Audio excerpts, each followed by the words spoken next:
Hi, I'm Adam Robert Lewis, and you're listening to Brewing Actors podcast, my chance to talk to actors, to hear their stories, what inspired their performances, and what decisions or relationships influenced their work. On today's episode. Since I was in Starlight London, like right back at the beginning, I'd always done a little bit of teaching, especially when I was out of work. You know, teaching at stagecoaches, all of that to earn the cash. And it was something that I really enjoyed. But I never dreamt that being a director or I think essentially being taken away from being a performer, it was not part of my plan. My guest today is Mark Hedges. Mark has to be one of the busiest resident directors in the West End. Currently the custodian of Phantom of the Opera, Mark has gone from one side of the table to the other, moving away from acting and pursuing a directorial path. In this podcast, we discuss the journey through Mark's acting career and the responsibilities of maintaining a long-running show. So, like any story, we have to start at the very beginning. This is episode 1 of Brewing Actors podcast.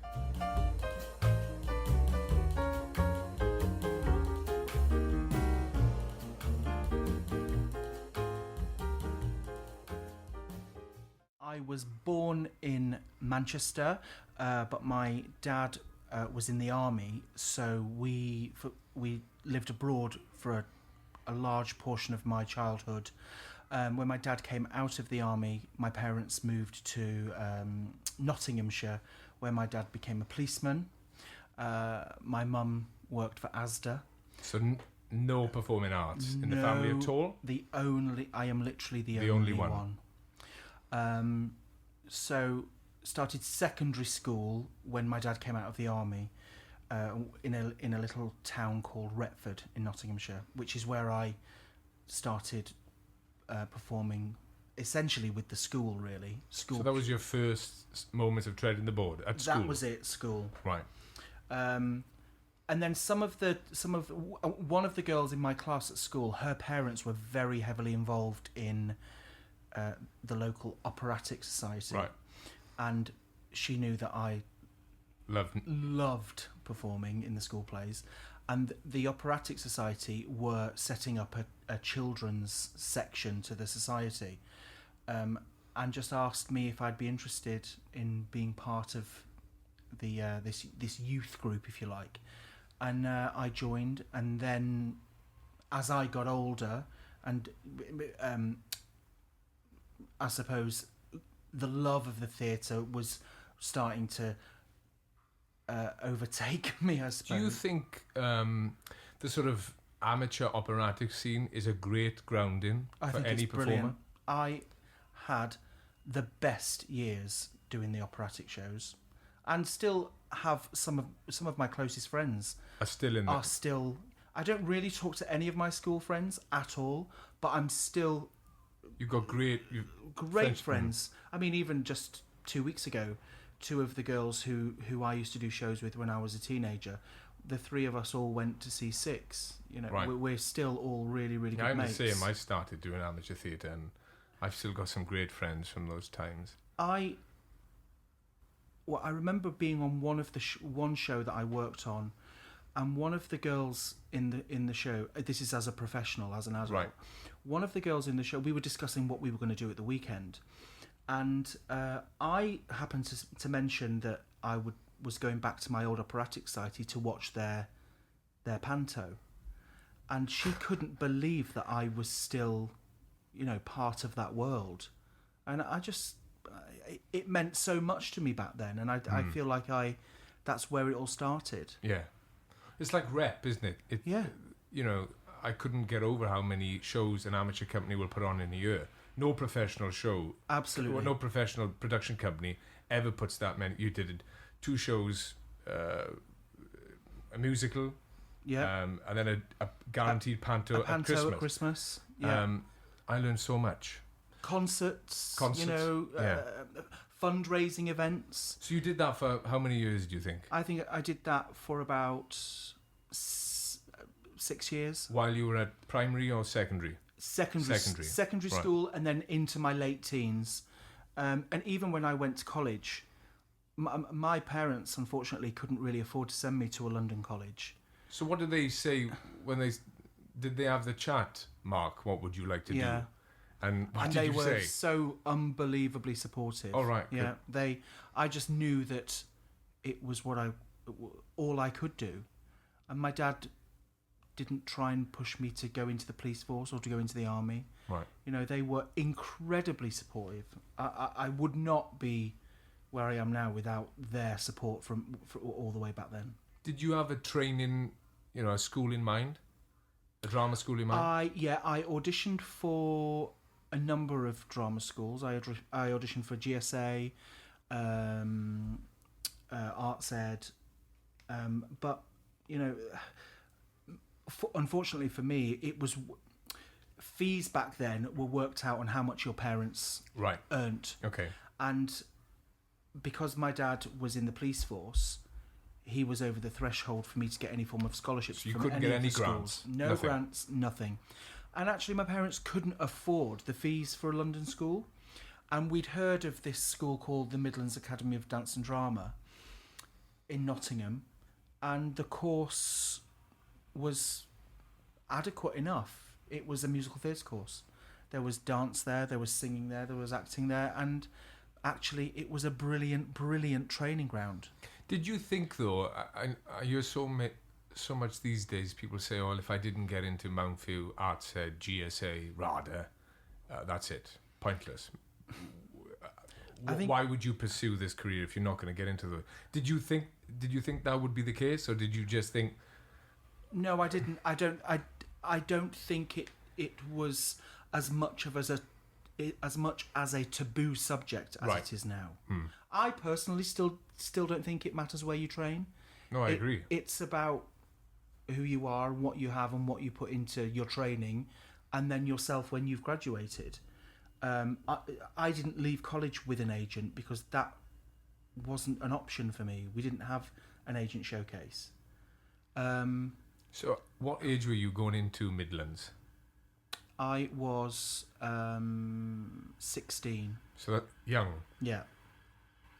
And there was no other career option at all. It was just not there. A single other option. So you went to Midlands at 16. Yeah. You did the 3-year course, right? Yeah.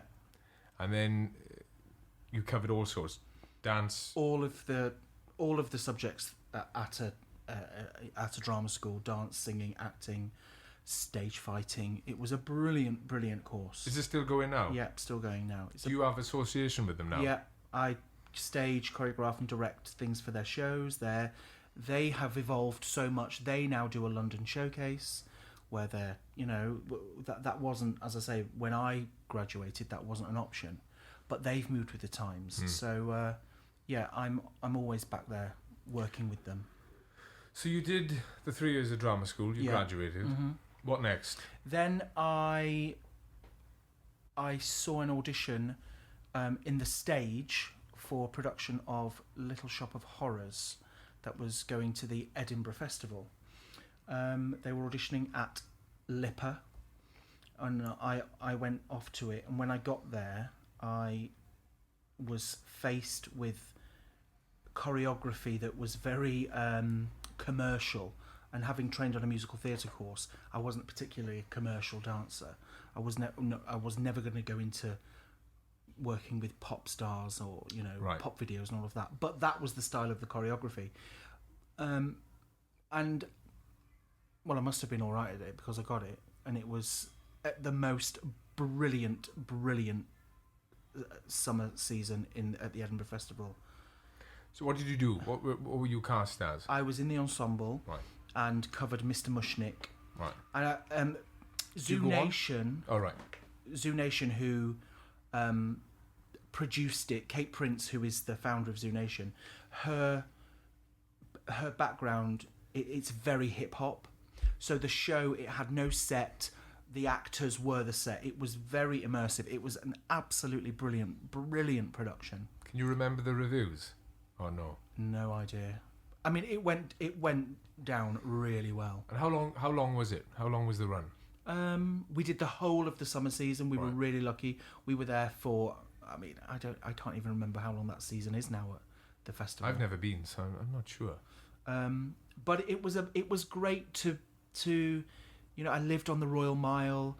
We were out during the day doing promos. It's such a wonderful, wonderful summer. Did that job come very quickly after graduating from drama school? Yeah. Or were you? I was just dead lucky. Right. So you literally graduated, first job. Yeah. And then whilst I was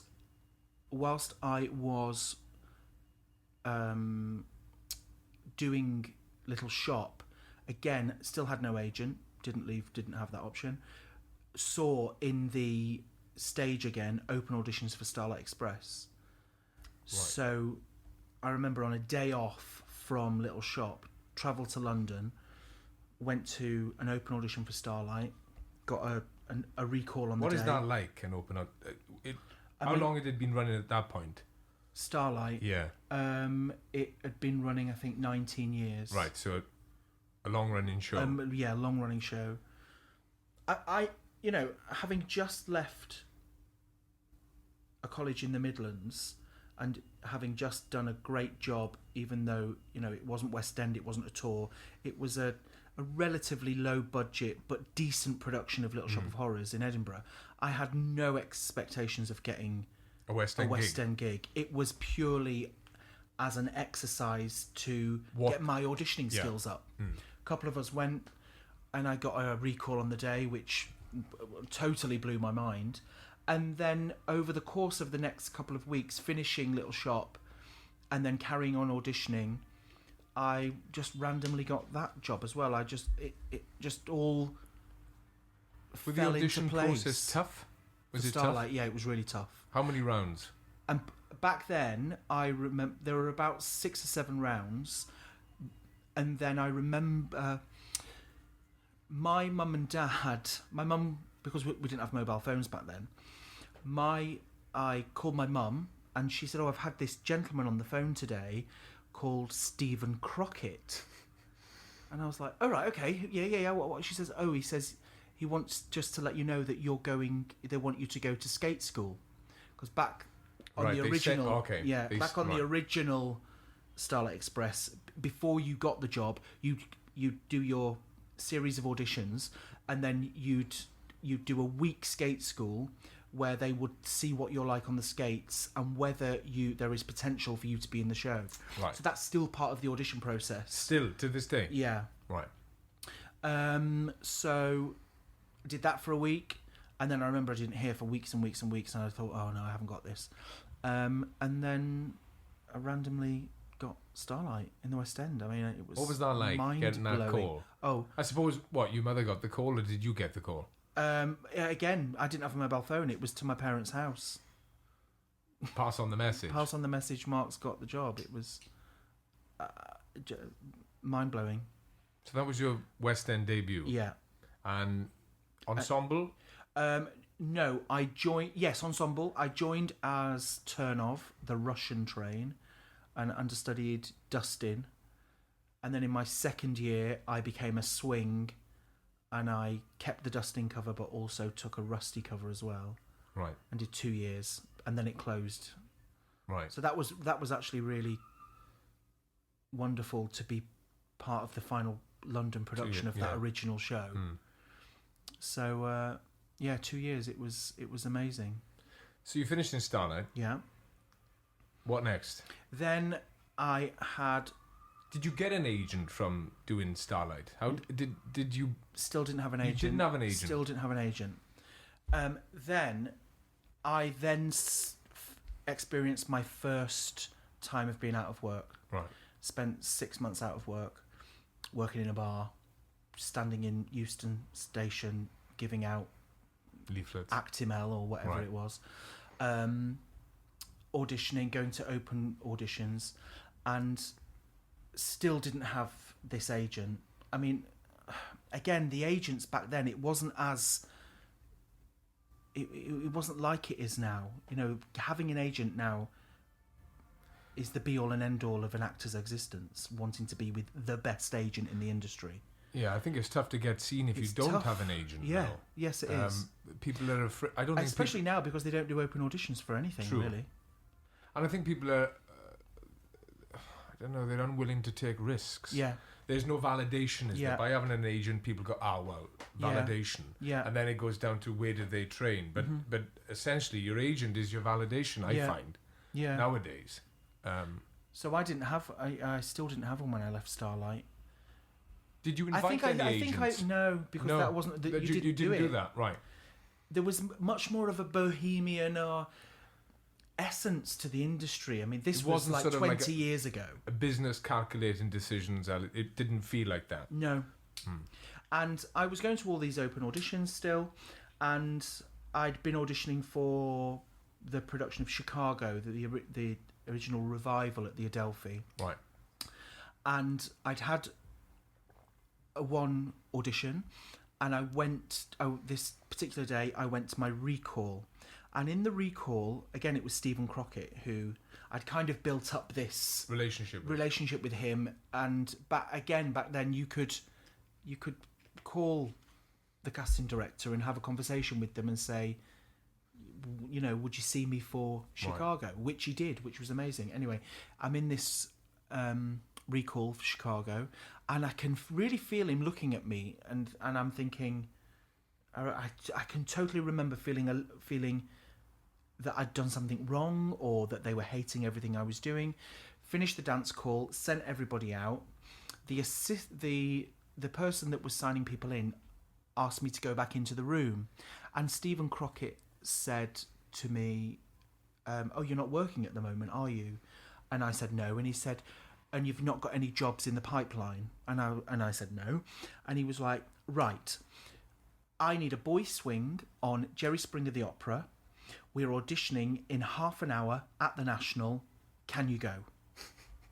And I was like, "Well, I'm actually booked on a train in an hour back home to my parents, but I suppose I could go." And he was like, "You need to go. Have you got any tap shoes with you?" I was like, "I've got literally nothing with me. I've got what I have. I came to London this morning and I'm going back to my parents this afternoon." It was like, "Just go, just..." And the only song I had was "I Want to Make Magic" from Fame. Anyway, trotted down to the National Theatre, like thinking, what the hell is my life? Bye Chicago, hello Bye, Jerry Chicago. Springer.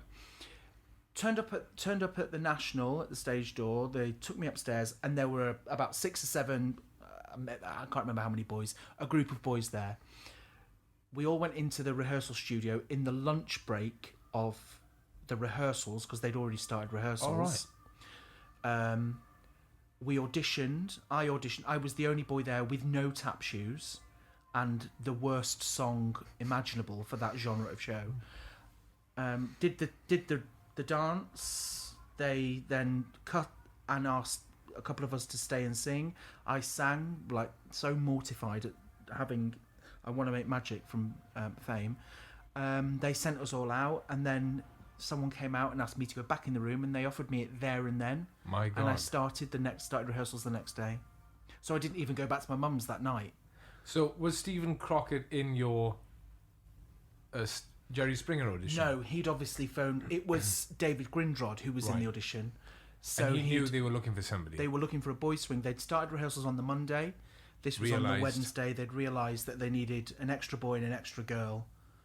And I started the next day, which was just... What was that like? You know, I would imagine Starlight as a production and the National Theatre as a building are polar opposites of the industry. Yeah. In terms of what they produce. Yeah. The directors that you get...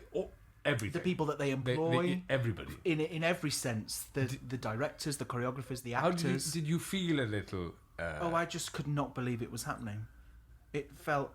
I remember the next morning going in... And also, I didn't know anything about this show. Right. You know, it had been at Edinburgh, and then it had done a short stint at the Battersea Arts Centre. Yeah, because I read that it started in Battersea. Yeah. So it did go to Battersea. It went to Battersea, and then Nick Heitner and everybody at the National just were like, "We have to have this show here." But there was nothing in the press about it. It was this unknown mammoth show that, you know, nobody knew anything about. So I went into that first day of rehearsals thinking, what is this? And they'd obviously been learning the music for the first 3 days. I started rehearsal on the Thursday, and I walks in on that day. I mean, I remember looking at the cast list on the morning on the wall, and like people like Alice and Jaya, who I'd been a massive fan of. I'm like fangirling all of these incredible people. Hadrian DeLacy, you know, that's the first time him and I worked together. It was just mind-blowing. Could not believe it was happening. Were you shocked how vulgar the musical is? Yeah, I was really, really because surprised. it doesn't seem to me a musical that really would fit with the National Theatre demographic. And I think it did sort of put some backs up. It absolutely... It shook the West End at that time. There were protesters. Not so much at the National, but when we transferred to the West End on opening night, you know, outside Cambridge Circus, it was absolutely mental. It was the most surreal experience from from day one. Did it sell well? Was it full? It did really well. Right. So they did an extra year and a half. I only did. Town? Yeah, I did a year. So you did a year at the Nash? No, we did 6 months at the National. Right. And part of that contract was, if you do the National we decide or we get the go-ahead and we transfer, you have to do it. You have to go. So then I did another year and then I left. So in the course of, a year, how many years did you do in Starlight? 2? 2 years in Starlight. 2 years in Starlight and essentially... nearly 2 years. Nearly 2 years on Jerry. So 4 years down the line, you've done Starlight. Yeah. And then a massive musical at the National. You must have sort of felt this is going rather well. Yeah, I felt validated and Were your parents surprised you hit it so soon? Because I hear stories that it takes years to get these type of West End debuts that, you know... I think it does. You know, I've still got friends who are still... waiting for their big professional debut, not even West End, you know. I just think that I was obviously in the right place at the right time. I was in the right place at the right time on that day in Chicago. That was on his mind. You know, they knew that they were suddenly looking for another boy. I'd been cast by Grindrod's office in Starlight Express, so I just happened to be in the right place at the right time. And this was it hard to swing the show? Jerry Springer was quite tough, yeah. It was vocally tough. Were you an on-stage swinger or an off-stage? Off-stage, right. And I was I was initially assistant dance captain at the National, and then I became dance captain at the Cambridge and fight captain. Hilariously. And then after Jerry, you went back to Starlight. After Jerry finished that in 2004, I think that was, and then I did again spent some more time out of work. Worked at C Tickets, sold theatre tickets for a couple of months. Do you find it hard to be out of work? No. Do you enjoy that period? I quite enjoy it because actually I do a lot of teaching as well, especially at a school called LSMT. So, no, I don't find it difficult to be out of work. You fill your time. Yeah. I think because I experienced it, I did an amazing job, and then suddenly there was no job and it was out of work. So I had that right at the beginning of my career. To get used to I'd had a really amazing experience in a West End show, and then suddenly I was out of work. So I'd kind of been validated because I'd worked. So I didn't really struggle. No. Psychologically, it never really affected me. Right. When I came out of Jerry Springer, I spent a couple of months out of work, and then I got a beautiful job at West Yorkshire Playhouse doing Lion the Witch and the Wardrobe, right, which was absolutely stunning. So that was a specific Christmas season. It was like November to February. So I knew I had that portion of time, and then again out of work again. Right. And so it's been a good balance of out and in. I have been when I actually look at the places, the people, the shows, it's been amazing. So you did the job at the West Yorkshire Playhouse. Yeah. Why did you go back to Starlight? Because I hear so many people saying, done it, been there, don't need to go back now, move on. I think that my agent actually called me. I'd had a conversation with my agent saying... So you got you eventually did sign with an agent? So when I was in Jerry Springer, I wrote to some agents. Right. People were saying, you need to have an agent. Wrote to some agents and signed with an agent back in Jerry Springer and stayed with her for 10 years. She was amazing. Who was your agent then? Bronya Buchanan, BBA. Right. She was brilliant. We had a really great 10 years together. And then I remember she called me about Starlight, and I'd done it. I'd done the West End production, and I didn't know that I could do another 18 months on roller skates, because it is knackering. Anyway, she called me back and actually said, look, they're looking for one. We've just had a breakdown sent. They're looking for one person with already exceptional skating. It's to play the Prince of Wales, the British Train. It had a tracks. The character's called Tracks, like a tracks part who does some of the like stunty things. And she just said, why don't you just go for it? And was this a sort of slightly step up from where you were in Starlight before? In terms of the parts? No, not really. No. Similar. Similar. They needed a dusting cover, so I took that cover again. But actually, the strange thing that then happened was my other half was auditioning for show at the same time. Right. Which was bizarre. Right. Like, we'd audition for stuff together. Same shows on and off, but never getting far down together. One of us would get cut, and then one would get it. Or did you get cold sweats thinking we're going to get this job together, or were you excited at the prospect of working together? Well, I knew that he was at the finals, right, and they hadn't even auditioned me yet. So, then us both turning up. I literally went to the final. I didn't do any previous auditions or recalls because they needed this boy anyway. So I went to the final with everybody, and I remember we both danced in the same group, and I remember a friend of mine, Layla Pellegrini, who had been in the London production with me. She was the associate choreographer, and Arlene was there, and Chris had done Saturday Night Fever with Arlene, so I'd already done Starlight with Arlene. They knew that we were together, so they gave us both the job, which was amazing. And we spent a year and a half traveling. We lived on a wage. We saved a wage. It was a brilliant year. We didn't share the same dressing room. Oh, that's a good thing. Yeah. Very good thing.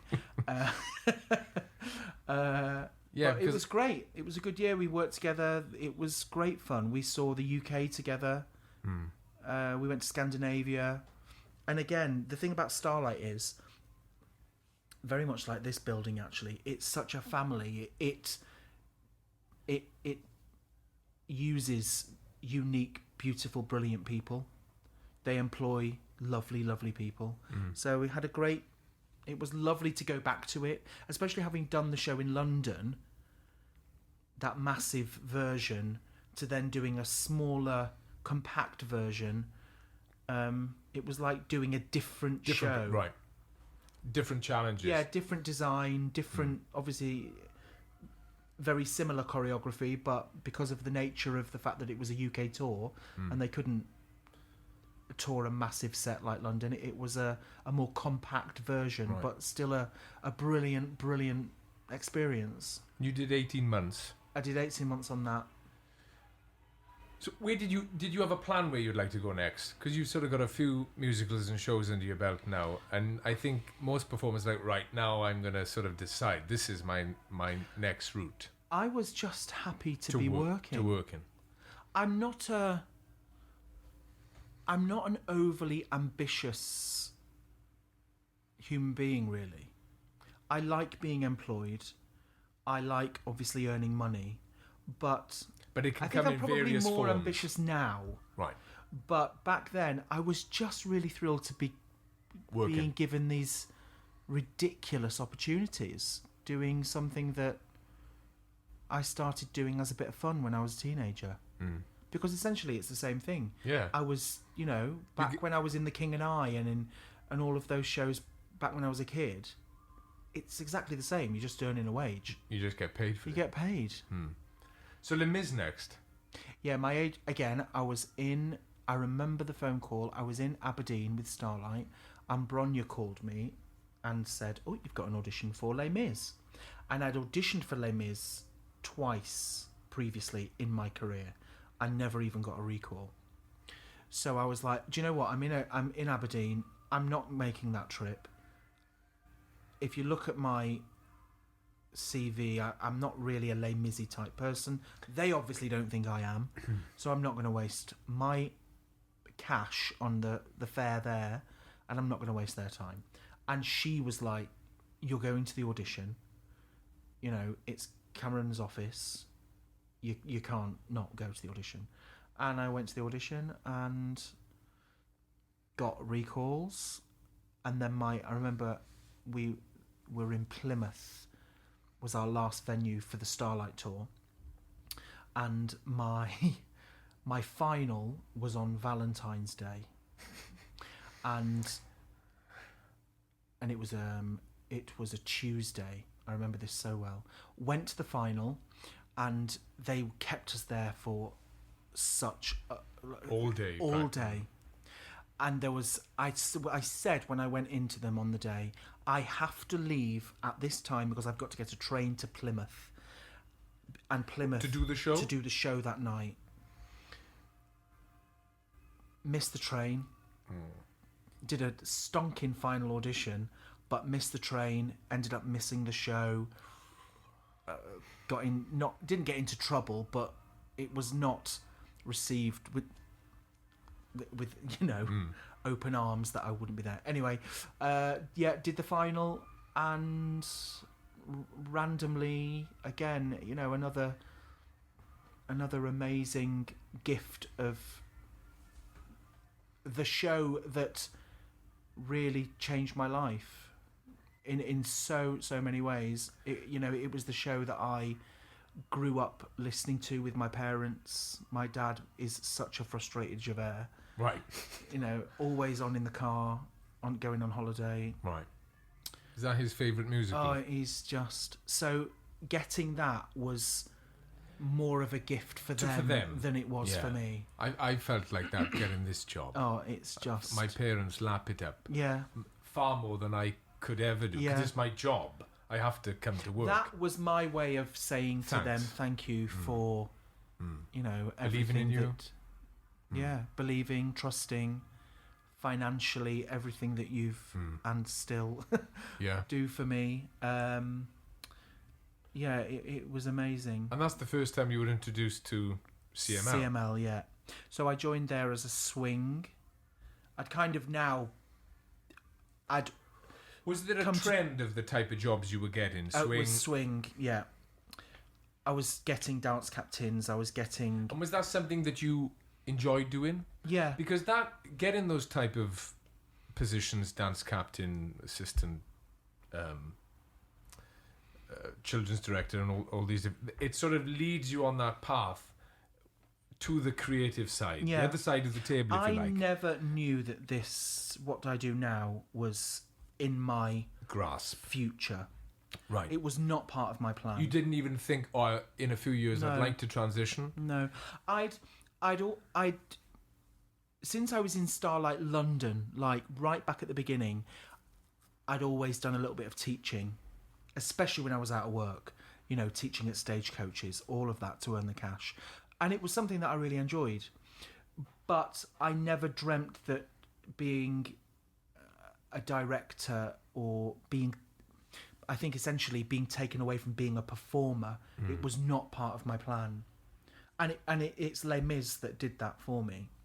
So is Les Mis the first job that you got a dance captain role? No, I'd been dance captain on Jerry Springer. Is that tough? Is it tough to be in the show and be a dance captain?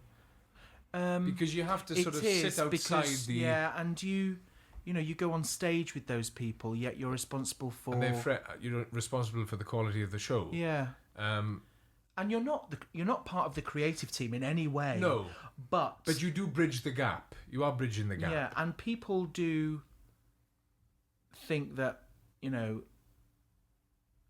we can't, don't mess around near him because he's the dance captain and he'll give us hell.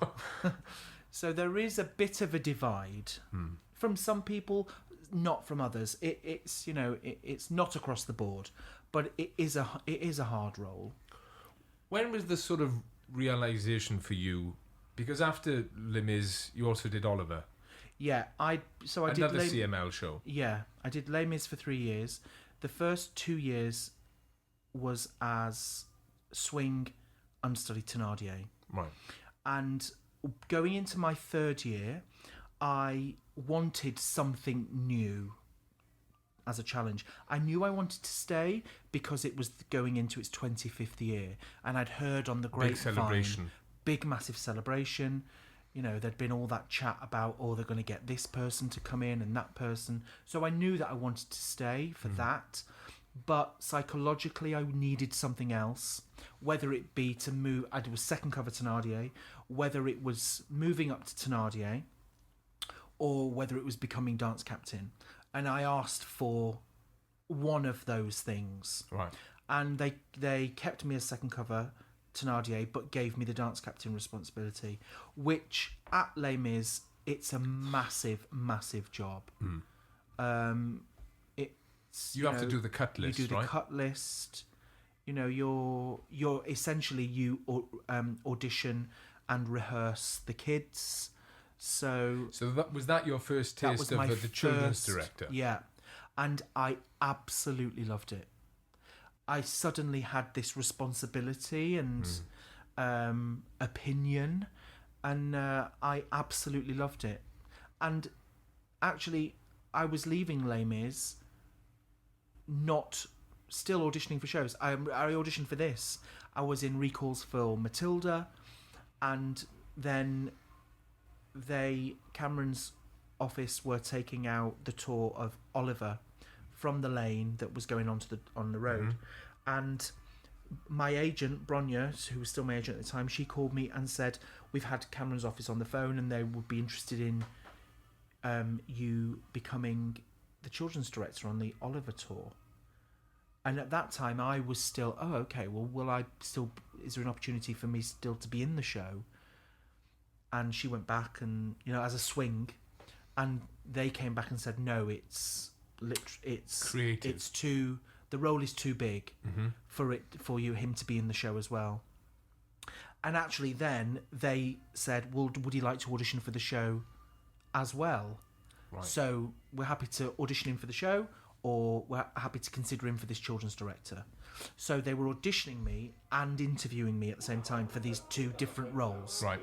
And I went to my final for a recall. I was reading for the Fagin cover and the Mr. Bumble cover, and I walked out the room, and I seemed to be out there for ages, and then they all came out with their bags, Trevor Jackson, Lawrence Connor, Jeff Garrett, all these people, and said, we're going to take you to the pub.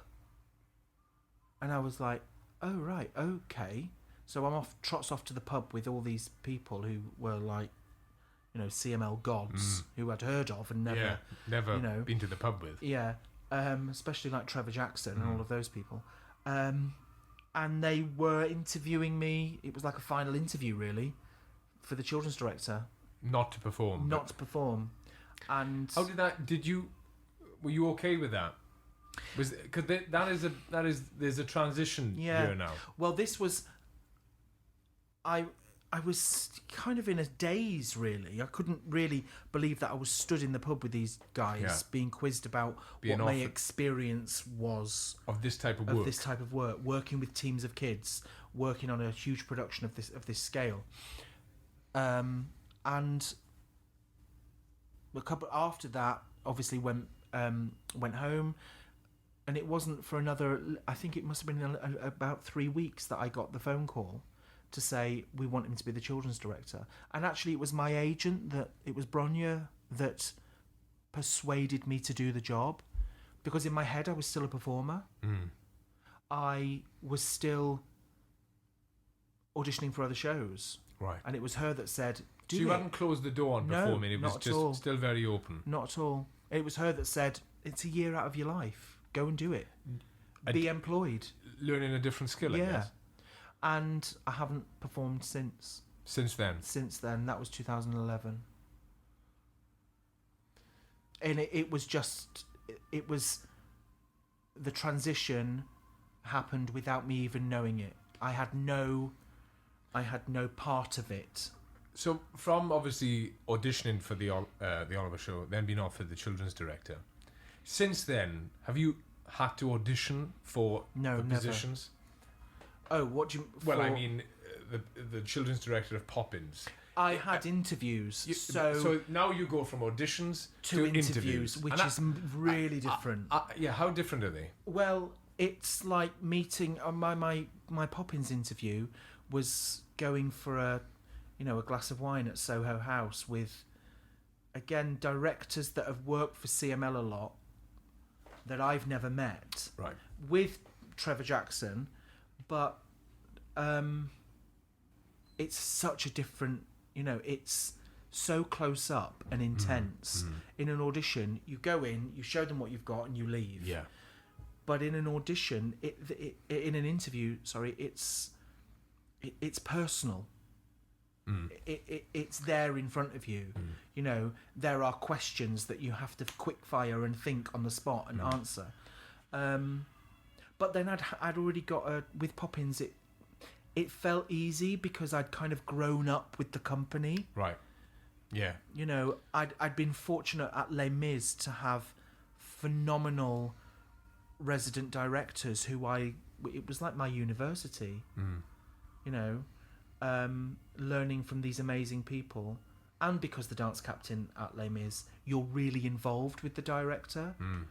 And in the 25th year, I was dance captain at the O2, working with James Powell for the first time and Lawrence. So that was like my training ground, if you like. And that's what's the amazing thing about CML, actually, that nurturing. Yeah, a lot of their resident and associate directors have been in the shows and have been dance captains and have gone through that level at the same sort of pool of training. Yeah. So, but again, even in between Oliver and Poppins, working for other producers on other shows, so you kind of go into those interviews feeling colder and feeling that you don't know anyone. Yeah. Did you think, being the children's director, right, I now want to be a resident director? No. Even on Poppins, I finished Poppins in 2017. Was it 17? Yeah, I think 2017. And I mean, it was all very bizarre, really, what happened. I'd had a chat with Trevor Jackson about moving forward, and I had an interview to be the resident on Half a Sixpence. An initial chat with him, and then an interview with Rachel Kavanagh, the director. Right. And I didn't have any experience really working with adults. You kind of do alongside the residents and the associates as a children's director. But she felt that I didn't have enough experience. And that was fine, because that was my first interview. I knew that the transition to becoming a resident director wasn't going to be easy. No. Because, I'd got all of these shows under my belt as a children's director, But working with adults, that's a different thing. And did you feel pigeoned? yeah, but I knew that I'd created a niche for myself. I'd done all of these phenomenal, again, wonderful, amazing experiences, shows as a kids director, and I was becoming known as that. You know, Oliver being the first one, The Sound of Music, Bodyguard, Mary Poppins. So that was the world that I was happy to be in. And then again, just another random conversation with Trevor Jackson, which is what produced the Half a Sixpence interview, which I didn't get. And then... Did you ever think about going back to retrain? No. As a director? No. Never? No. Because I found that having watched how the resident directors worked at CML, and actually knowing what an actor needs from being an actor... You felt you had the tools? I felt that I had the people skills and enough knowledge to be able to direct. And working with kids, you learn so much about being a director and about having to, you know, it's so hard, especially on shows like Mary Poppins, where it's all about the kids. They say more than the Mary does. So that was a training ground for me, that show especially. And then when Poppins came to an end, they initially offered me resident on the Miss Saigon tour, and I was reluctant actually to do another tour again.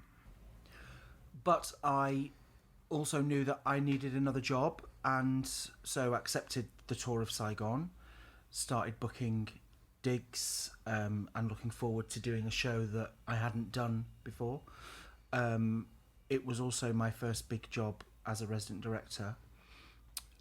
So that was all signed and sealed, and then I randomly had a conversation with Trevor Jackson. It's always about Trevor Jackson. How did what was the step up from children's director to the resident? How did those conversations go? It literally was a conversation with my agent, Michael Garrett, him saying, we'll start the ball. Yeah, we'll start the ball rolling. On pushing you for the next... Pushing me for resident jobs. I was happy to continue being a children's director because I felt like I was good at it and I really enjoyed it. And actually, you're not totally responsible for a whole production. You're just responsible for that department. And as I said, I'd fallen into this brilliant niche, so it was going well. And it was my agent and actually CML that were interested in furthering my career.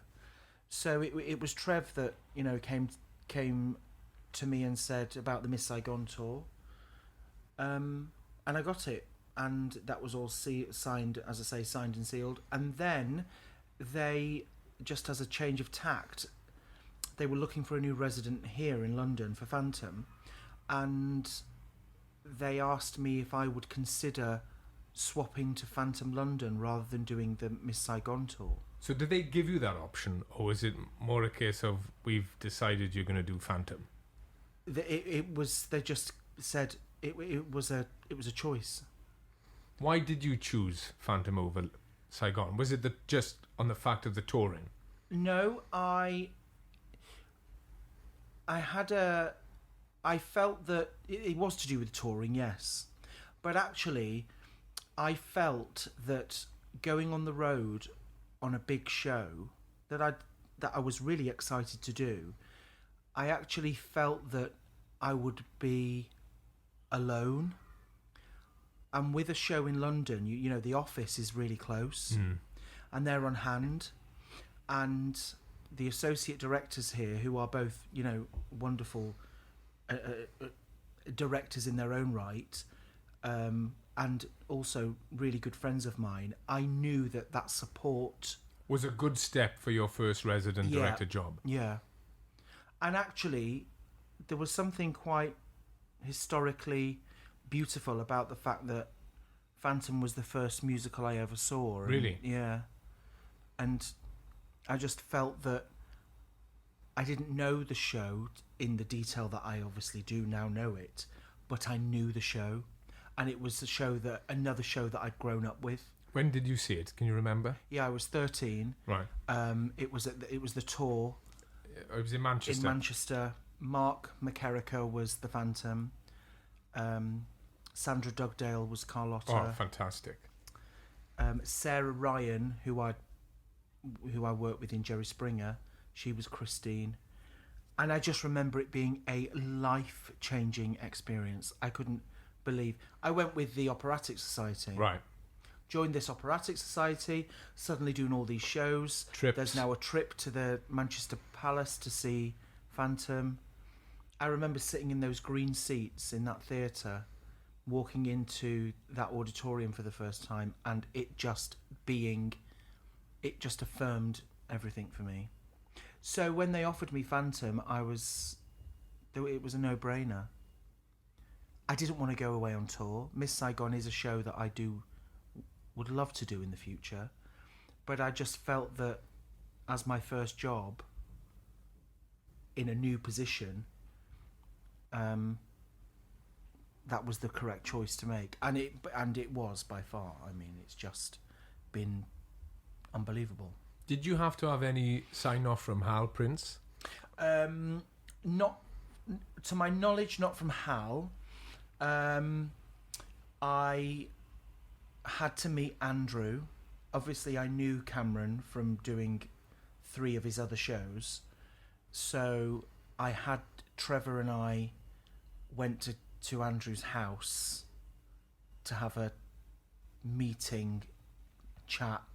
What was that like? Coffee. Absolutely terrifying.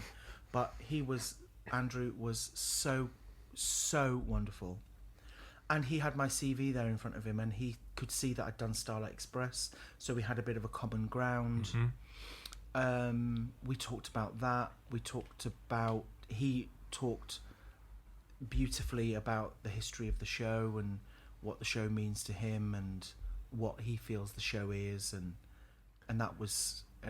I felt like I'd come out of that meeting knowing that it was going to be a yes, because of how we got on, and there was common ground, and we just talked for over an hour about nonsense stuff. Really, it was really, really amazing. So you get the job as resident director. And obviously to come in as a resident, for some people who don't know the difference between director, resident, associate, from my point of view, you're essentially safeguarding the director's direction. Yeah. So whatever Hal Prince originally created and wanted in terms of scenes, you're there to make sure that it stays so. Yeah. And I would imagine there's a lot of pressure on directing a show that has such a great reputation. You're not starting from scratch. You don't need to come up with any concepts. They're already formed. You're just simply nurturing them and make sure that they stay of that standard. Is that tough? Really tough. Because, I mean, luckily, I'm invested in what the show is, and it has a formula, and I trust that what the formula is. There is that gothic theatricality, and but to keep somebody else's show alive is a challenge, because there are moments where you would potentially choose as a director to go in a different way. Do you get handed a Bible that says this is the direction? No. Nothing. No. On other shows, there is that. You get notes and you get a Bible. But when I came here, there was literally nothing. There's no Bible. I had to make my own. And I learnt it from somebody who has his own perception of what the show is. All the directors, even our current associates, they they have their own ways of Interpretation explaining of it. moments. Because I noticed I've only ever actually worked with Hal Prince once. He came in to direct the 30th anniversary production, refresh, if you like. And I couldn't get over how his it wasn't directing as I'd known it. It was 3 or 4 words. And weirdly, it transformed the scene. Yeah. It could be, I can remember him directing Past the Point. And he sort of said, no, turn your shoulder down a little, head up, look over to the left, there. And it was it was very picture-based, but it just transformed the scene. Yeah. And I think that's kind of difficult, not for him, because he's sort of sat there and conceived the idea and knows why it works and why these other things don't work. But from a resident point of view, I've always thought that's very difficult to instill going forward. Yeah. Because it's so specific. It's challenging. I call them the Halisms. You know, all the imagery moments that are famous, the pictures that we capture for the brochure and for the front of house. All of those moments that we have to find. You know, you'll know, being a Phantom cover, that the floating falling. That's a specific moment that we have to tell. That's a story that we tell. You know, so as long as you're finding all of those Halism moments, those famous imagery moments, that's what he bases his direction on. And then in between there, you think it's a little more fluid in terms of what you can bring to the character or the direction. Yeah. And actually, Hal, JP and Sam have all said, be brave and be free and tell the story, but tell, you know, your and the actor's individual interpretation of it. And that's really important, I think, especially in these long-running shows where you have one person playing the role, and then you have 2 people that also go on for that role. And physically, emotionally, mentally, these 3 human beings are all so worlds apart that you can't get the 3 people to play exactly the same. A, it's not fair on them as creative people, and B, it doesn't do the piece justice. Because Josh, yourself and Scott are all very, very different. And you all have your own individual portrayals of within the realms of what the direction is, but it's your version of that. So what is the first day like? So you turn up for the first day of rehearsals as the resident. You are now the resident of Phantom of the Opera in the West End. And you get to the first scene, the auction scene, or whatever you start with. What is that like? Everybody is now looking at you. I know. Well, I think I kind of had it lucky. I had like a crossover period. Right. I started in June, and the resident director that was currently here wasn't leaving until after the cast change. So I was soaking up all of the information from him. There was a transition period. There was a transition. I didn't teach that first cast change because I was learning it as well alongside Ben and Kelly and Amy and all of those people. So it wasn't so much, I wasn't actually pushed off the cliff and ready, said, steady, go. So there was a transition. I did learn the show ahead of the rehearsals commencing, and then as well learning it in rehearsals. And then, of course, that resident director left, and then Sam Hiller, who is one of our associates, he came and he kind of took over because I obviously still wasn't capable and ready. So when you go into your second year, when you do the second cast change, it is you. Yeah. And everybody now is looking at you. Is that daunting? Yeah. The one thing that I still get a little bit nervous about is hearing my own voice in front of a room full of people. That was one thing when I started Oliver, where that was a real issue for me, trusting that what came out of my mouth was coherent and inspiring and had knowledge to it, you know, because you do feel people sat there looking at you going, well, come on then. Give me some food for thought. Inspire me. Would you say you've got a style as a director? Or as a resident director? I very much talk to the actors on a level. I don't like... I think from my own experience of being an actor and being an understudy, I never dealt well with directors barking orders at me. I always dealt well with those directors who were kinder. I think that's just my, you know, the way that I am. And I think that's the way that I work as a director. I'm much more on the level of the actor. I let them... Are you a private director? There are some directors. I remember, I think I read an interview that Sam Mendes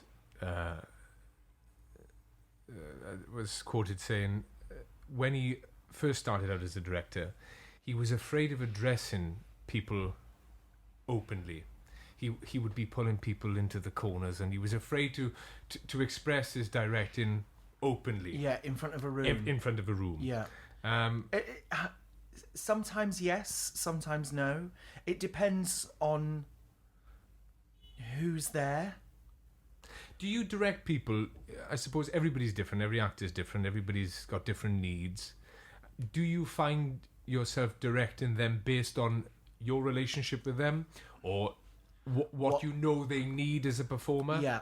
Rather than I get to know. I make a point of getting to know what the actor is like as a human being, because I can't address every actor the same. With some people I can, you know, we can laugh about their notes. With others you couldn't go in and joke about something that they'd done, because, you know, nobody really likes being noted. You know, it people take it as a personal slur. So the way that I work is I very specifically work differently with individuals, and I think that's really important. You can be upfront and honest with some people, and with others you just have to be really careful. I mean, you have to be careful with everybody because they deserve it, but actually you have to be specific. And as I progress in this field, I would hope that the specifics of the way that I deal with people is getting better, and I feel certainly more confident in directing a room. Yeah.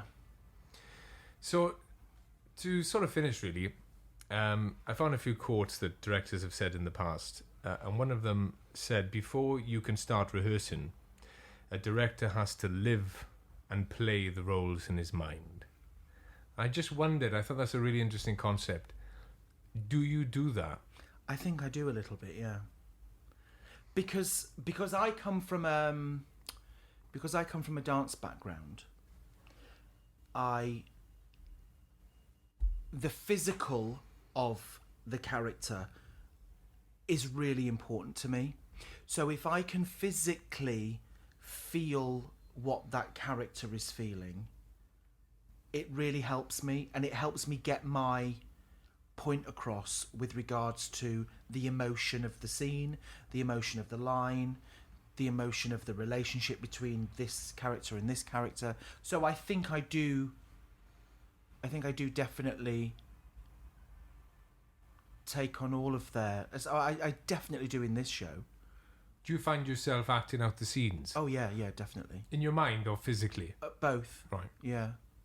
And especially when I'm out there watching, because I've caught you sometimes, and I can see that I do it. You with are them. moving, and I can see maybe you're thinking.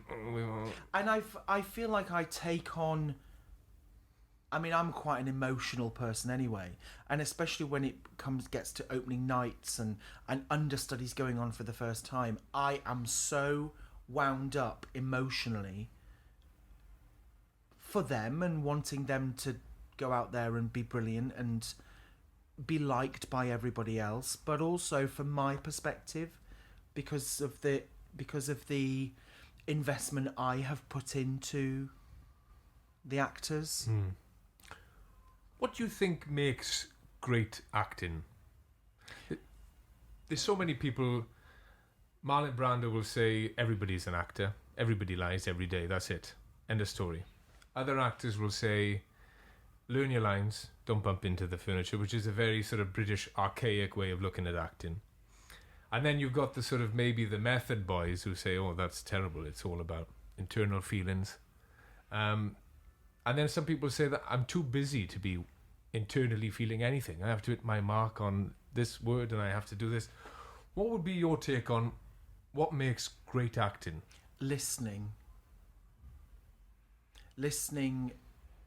to the other actors, if it's past text, listening to the sound of the room, listening to your own voice. I think if you're not listening, then you're not appropriately acknowledging and you're not responding in the right way. And actors don't listen because what they are doing is they're waiting for their next line. They're not waiting for the response. And that's how text becomes manufactured. So it's all about listening. Even in a scene where it's a monologue, listening to where the pause is, listening to, I don't know, the clock on the wall or the sirens outside or a dog barking outside. You know, all of those things are affecting. And we don't do that. Because you and I are having a conversation. Yeah. And we're listening to each other. And we are responding appropriately. And that's what we don't do in scenes. That's what we don't do up there. Because we know our words. We know what's coming next. We know what's coming next. We know what's coming next. The character doesn't know what's coming next. It's all, for me, it's about listening. What would you say to the listeners and people who are thinking of starting a journey in acting or in this profession? What would be your one key bit of advice? It would be that if it is your passion, then you have to go for it. Because there are so many people out there who, I mean, the industry is oversaturated as it is. But if it is in you, then it's in you, isn't it? And if you have the support of your peers, your family, your other half, whoever is around you, then you have to do it. Because, I mean, I literally could not have done anything else. And I wonder if I didn't do it, what would I be doing and how happy would I be? Or how unhappy would I be?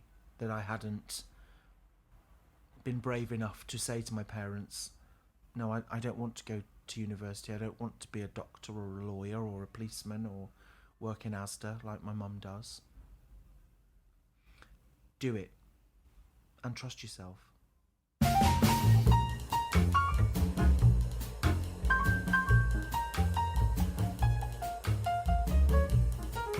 Thanks to my guest Mark Hedges, and thanks to you for listening. If you enjoyed the podcast, why not subscribe for free on iTunes or your podcast app and leave a rating. Any questions, requests or comments, you can reach out to me via Twitter or Instagram at Brewing Actors. I'm Adam Robert Lewis, and you've been listening to Brewing Actors Podcast.